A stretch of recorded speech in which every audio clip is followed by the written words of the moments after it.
Celebrating community culture and music, we are the SIP FM, and you're rocking with me, Quita B. And this is, the Midday Glow Show. What's up? What's up, everybody? I got a very special guest in the building with me today. I got Micheal J. What's up? What's going on, Quita B? What is up? I'm happy to have you here. He's a singer, songwriter, and producer. And, I've been talking about, this guy, Micheal J. He's from Mississippi. But I don't quite know where in Mississippi you're from. Okay.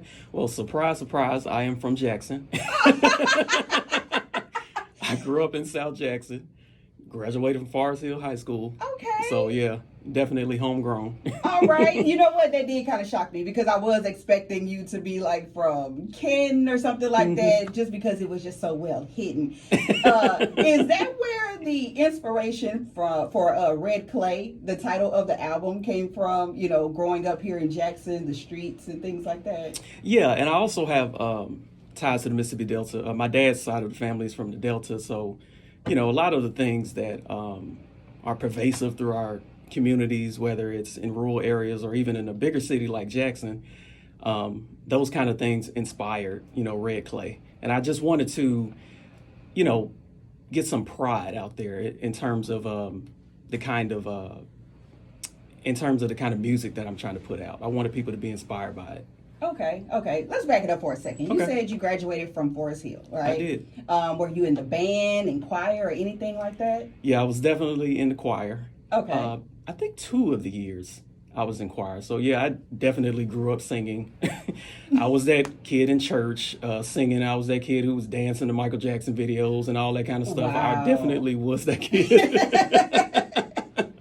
You know what? I would love to see some videos of you dancing to Michael Jackson. I hope they don't exist. You probably have to reach out to my family, but I'm hoping those are, erased or non-existent.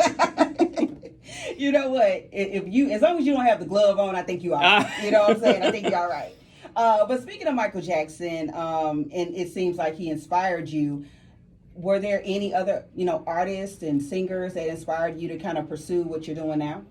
Yeah, I grew up listening to a lot of gospel music, primarily because of my parents and, what they played in the car, played around me. So groups like the Winans, the Williams Brothers, they definitely inspired me. But also old soul acts like, Marvin Gaye, Sam Cooke, Stevie Wonder, the usuals. Okay, right. They inspired me too. And of course, people like Usher, growing up, being younger, seeing someone else who's sort of young, trying to do something similar to what I aspired to do one day. Those kind of people inspired me. Okay. I want to get a little bit deeper into that when we come back. But, I actually want to learn a little bit more about you, but we're also going to talk about your project. Okay, great. All right. So we will be back in just a second with more Micheal J. in here with me. Let me tell you something. I never have anybody in here talking to me. So it's good to have you in here. All right. We'll be back in just a second. In community culture and music, we are the SIP FM, and you're rocking with me, Quita B. And I got Micheal J. up in here with me. Micheal J. Micheal J. Quita B. Singer, songwriter, and producer. I like your voice, kind of reminds me of Gerald a little bit. Oh, wow. Yeah, and I say this because it's so distinctive and classic. Oh, wow. So, yeah, I really got into your single, which we will get into in just a little bit. But, off air, we were talking about you being a vocal coach. Yes. And a wedding singer. And this was kind of all before you transitioned into making music full time, correct? Yes, ma'am.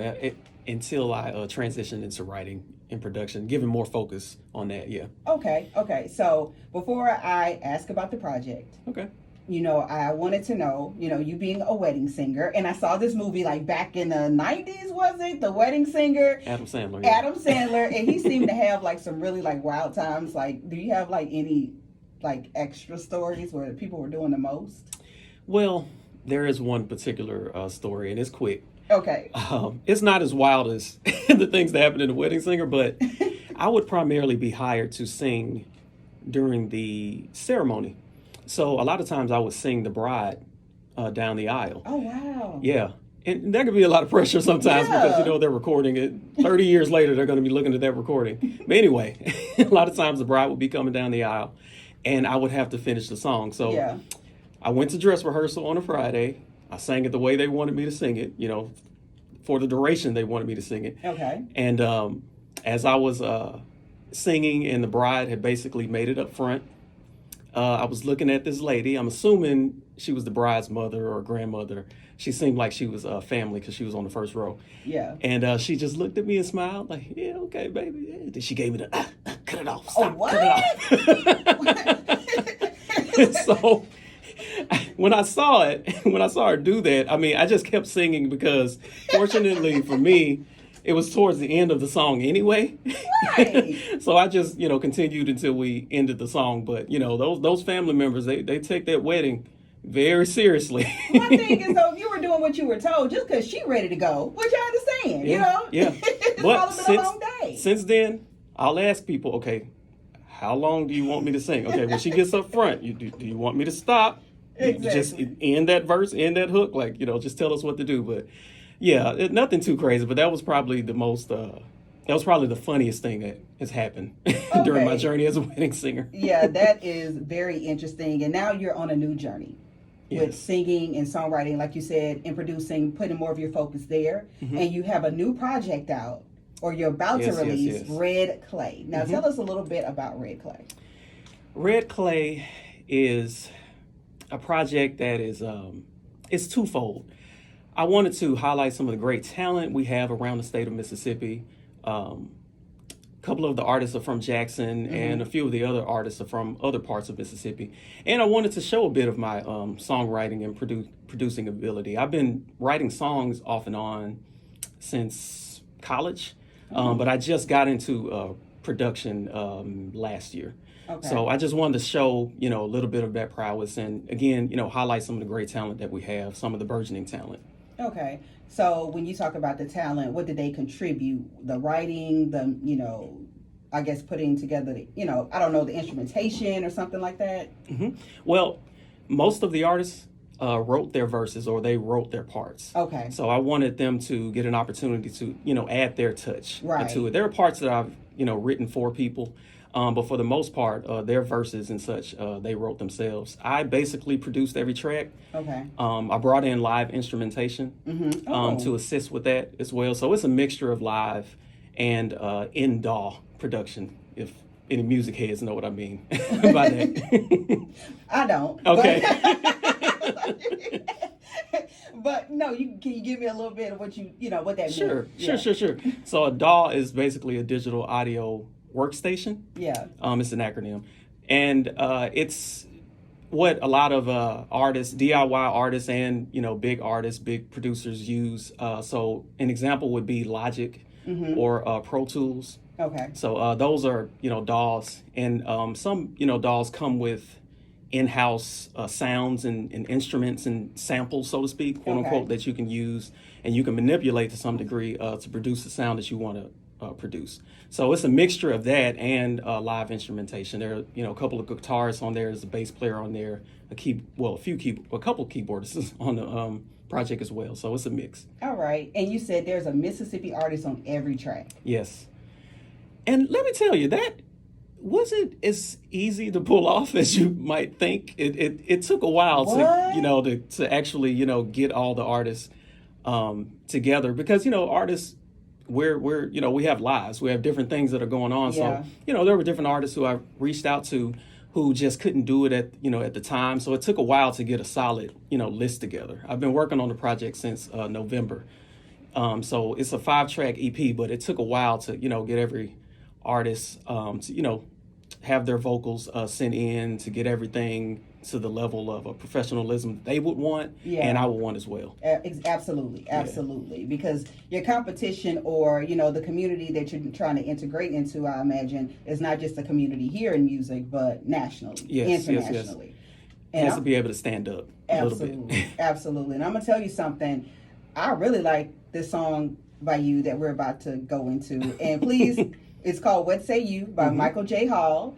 And who is the lady on the track? Because she is like sliding Okay, Yeah. you as well. You sound great. Hey, I understand. She sounds great. Lanita, her name is Lanita Harris. Yeah. She's from Natchez, Mississippi. That's where she's from originally.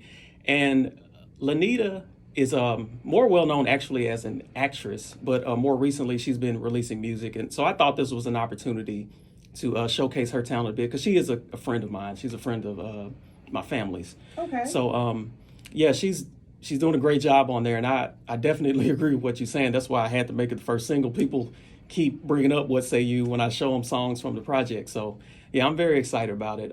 What Say You probably has the most live instrumentation from any other track on the album, so it stands out a bit. Okay, all right. Well, we will get back a little bit more into the project and a special giveaway, a listening party that you have coming up. Yes. Stay tuned. Okay. But right now, y'all got to hear what we're talking about with What Say You, okay, by Micheal J. Hall, right here on the Sip FM.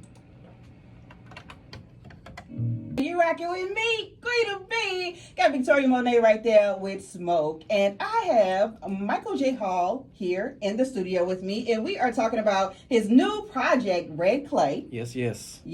And you have a listening party coming up. Yes, but before we get to that, because we're giving away tickets, right? Yes. Let's talk about, again, you said it was, a little bit difficult because, everybody had so much going on, kind of pulling all these Mississippi artists together, but you were able to do that. Yes. Now, when you talk about pulling people together, you're talking about studio time, you're talking about, like you said, live instrumentation. How were you able to really put this project together? Well, fortunately, I was able to, quote unquote, fly in a lot of people's parts, but to kind of take you back, a few steps back, I applied for a grant through the Mississippi Arts Commission. Okay. And it's a projects grant that they grant to artists throughout the state of Mississippi. And I was fortunate enough to receive it and get approved for it. So I definitely want to thank them for their continued support of myself and the other artists throughout the state as well. That's wonderful, because I bet a lot of people don't even know that they can do that. I'm sure they don't. Almost every artist I would tell about Mississippi Arts Commission, and even grants of that nature, geared towards art endeavors, a lot of people were very unfamiliar with them. Okay. Well, yeah, thank you for letting us know today, okay? All right. Now, before we talk about the listening party and give away tickets, yes, I did have a couple of questions for you. As now you're, like you say, you're pursuing this full time, but you've seen and you probably worked with other artists that are here in Mississippi before. What challenges have you seen them deal with, trying to make it? Like, we do have David Banner, who's, nationally known and everything, and maybe a couple of other people. But I think a lot of, we would like to see more Mississippi artists kind of break out. Right. I think it's a few things, but primarily what I've seen is just a lack of knowledge. We just talked about, grants and things of that nature. There are lots of things that artists just don't know. One of the questions, I would get all kind of questions from my vocal students, because I used to be a vocal coach. Yeah. I did that for about 7 years roughly, but they would ask me all sorts of questions, and it just informed me and let me know, there are a lot of holes in the knowledge base that they sort of needed to have a good and a healthy arts career. Okay. Yeah. Okay. So just more awareness. Yes. Would help. More awareness. Where do you seek that out? Well, there are books and things of that nature, but you know what I mean. No. Micheal J. Hall, I know you didn't try to display me on this radio. You know what I mean, because that's what people are going to want to know. They're going to ask, well, you're talking about, getting more awareness and more knowledge. Like, where do you go for that locally? I think that one of the best things artists can do is collaborate, because there are things that I learned while putting together this project and talking to other artists. Yeah, there was perspective that they gave me, and just little knowledge tidbits, so to speak, that they shared with me, and I was able to share with them. So collaboration doesn't just have to be getting together and writing a song or getting together and releasing a single. Collaboration should also be, hey, let's just get together and talk. I have a single releasing in a couple months. Okay, you have a project releasing next month. Let's bounce some ideas off of each other. Let me share some things that I've learned, and you can share some things that you've learned with me. And a lot of the things that I've been able to, the tools in my tool belt, so to speak, that have helped me in putting this project together came from that, just collaborating and talking to people. Okay. Yeah. That was better. Yeah, that Thank was you. a better answer. Sorry. The other one was a Get little some short. books. Sorry. Get the library. Oh my gosh. Okay. One last question before we get to the listening party information. AI. Mm-hmm. I've seen a lot of artists talk about, their voices being replicated by AI. AI could possibly take over the music industry. What are your thoughts? I think it's like any other, rising tide. You just have to adjust.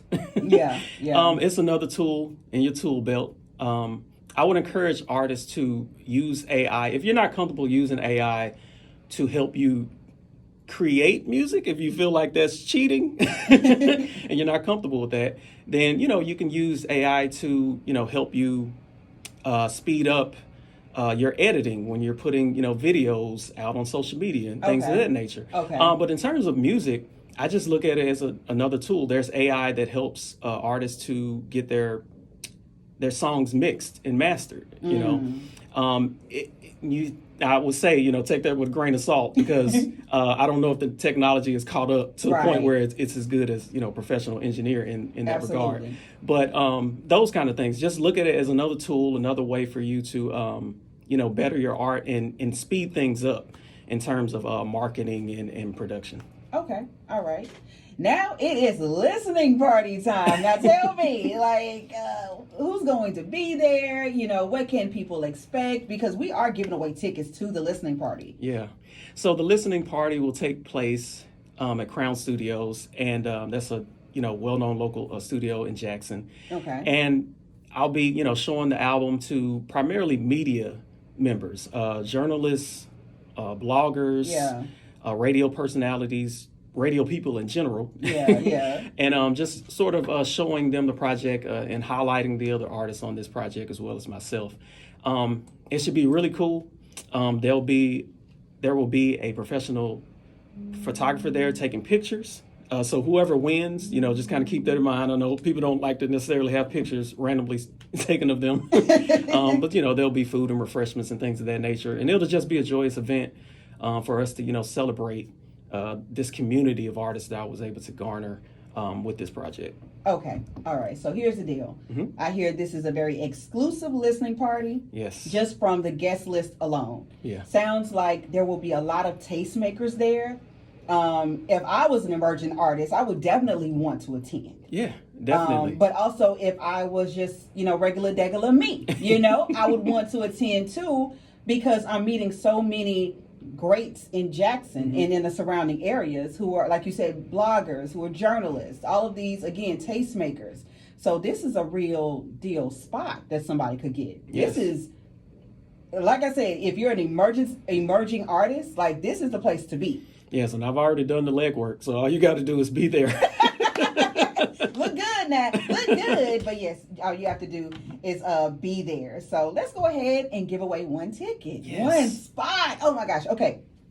We will take caller number 9 at 601-979-8678. And we will do that right now. And we only have one spot.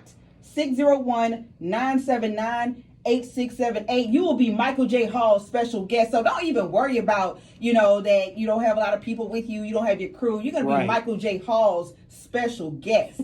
He is going to introduce you as his special guest to a lot of these people. And you will get to hear this music firsthand. All right. 601-979-8678. Caller number 9 right now. Thank you so much, Micheal J. Hall, for joining us. Thank you. Thank you for having me. I do not take it for granted. Do you want to leave them with anything, how they can find you, find your music? Sure. You can follow me on social media at Micheal J. Hall on basically everything. And that's Micheal. My parents spelled it a little different. That's Micheal J. Hall on Twitter, Instagram, TikTok, and on Facebook is Micheal J. Hall Music. And catch Red Clay when it drops on August 1st. Okay, thank you so much. And let's get back to some music right now, as a matter of fact. A little Micheal J. Hall to close it out with I Wish right here on Zip FM.